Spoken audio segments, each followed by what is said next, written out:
But what the hell were we talking about before we lost the internet?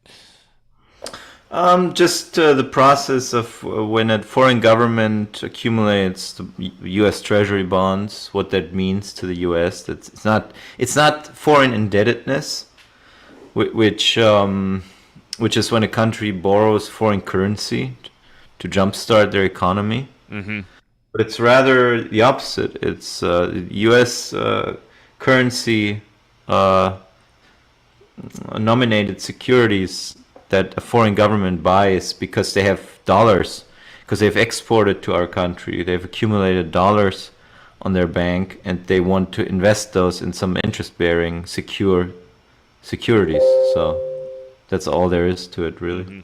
And then somebody asked us, doesn't China buying US bonds weaken their currency, allowing Americans to purchase more Chinese goods, therefore creating employment in China, or what Trump called currency manipulation?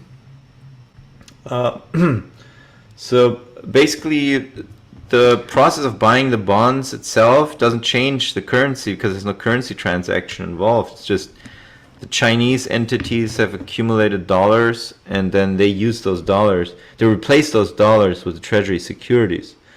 But what does lead to currency manipulation is if the central bank offers Chinese currency um, below a value that the market would pay for it. So if the Chinese government goes out and just starts buying up US dollars with their currency, then that would be currency manipulation. That would lead to their currency coming down in value. And that Because they're would, selling a bunch of yuan to buy dollars. They're creating yuan, selling it on the market to buy dollars, right? they're creating yuan to buy dollars. That would weaken their currency and make their exports cheaper to foreigners. The thing with the Chinese currency, it's been kind of fixed for a long time. I think it just recently started moving out of those long time bands, but that could be considered a currency devaluation if you think that the market value of the currency would have otherwise gone up over the years, which is not unreasonable to assume because that's what happens when a country exports a lot. That their currency actually gains in value, so that that they can now import more goods for the Mm-hmm. same price than they previously could. And that would then over time tend to balance out the balance of trade.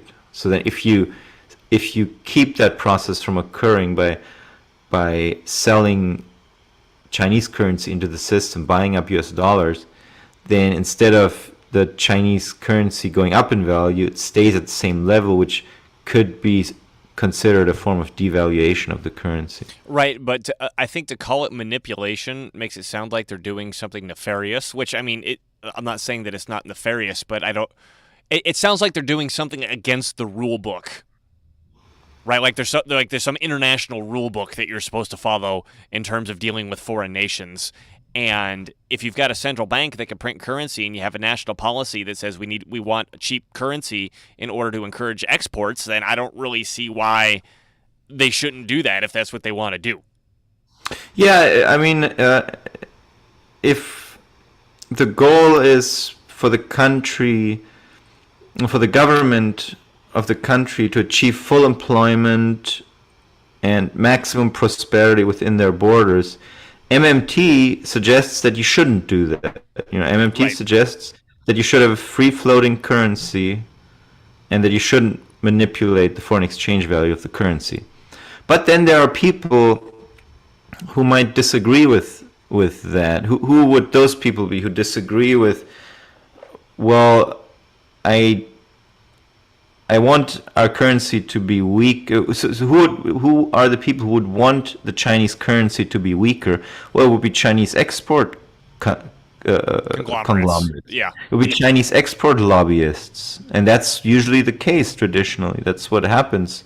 Export lobbyists, they push for their own treasury and their own central bank to have a policy that makes your currency weaker, because they don't earn money in that currency. They primarily earn money in foreign currency, which they want to see more valuable. Right. So it's a pure Political. selfish Yeah. political economic motivation that is then reflected if they're successful in their lobbying work, and if they are successful reaching powerful people, maybe giving them a cut, etc. Then yeah, that's what happens. Well, and then to add to that, let's say you're the CCP, the Chinese Communist Party, and you say, well, our national platform is to industrialize as rapidly as possible and take all these peasants out in the farms and get them in the cities and working in industrial capacity. Well, I guess the fastest way to do that is if the whole rest of the world is buying shit from our industry. Right, so we want to export like crazy. So I mean, whether or not that's a good or a bad idea, some sort of a political calculus there, certainly. Yeah. We have here like just long-term sort of. Well, that's interesting. That flat bar, yeah. Yeah, so we in 2005, so this is the yuan versus this is the US dollar to Chinese yuan. So $1 buys 6 yuan 78 yuan cents, right? whatever they're called. Yeah, so $1 is worth about 6 yuan, 7 yuans, and until 2005, $1 was actually worth 8 yuan. So the dollar has become less valuable. So the yuan has actually increased in value over these. Well, and then it looks like prior to 2005, they must have fixed the yuan value to the dollar. Yeah. Yeah. Yeah, it was fixed at this level, 8.2. Then they changed the fix to 6.83, which was then 2008, so post-financial crisis. So they actually revalued the yuan after 2005, and they made it more valuable against the US dollar. So here we have $1 US only buys you 6 yuan 80, and that's been sort of it's now back at that level again. It actually then after 2010 it went down. That the lowest point was 6.05 in 2014. So once again the dollar lost value against the yuan. Mm-hmm. It hit the low point in 2014. And since then, it's come back up. Either since then it's been more free floating, or they've gotten more dynamic with whatever the heck it is they want to do to their currency. Mm-hmm. Mm-hmm. It certainly does look like it's more free floating, because you don't see these completely stable periods like we've had before. Right. To bring this back to home, because we originally talked about the debt ceiling and how it's totally nonsense. I think China was a good example of, breaking down the myths of like, oh my God, China's got they can call on this debt and totally screw us up, and China, that's all just nonsense. It's just complete and utter nonsense.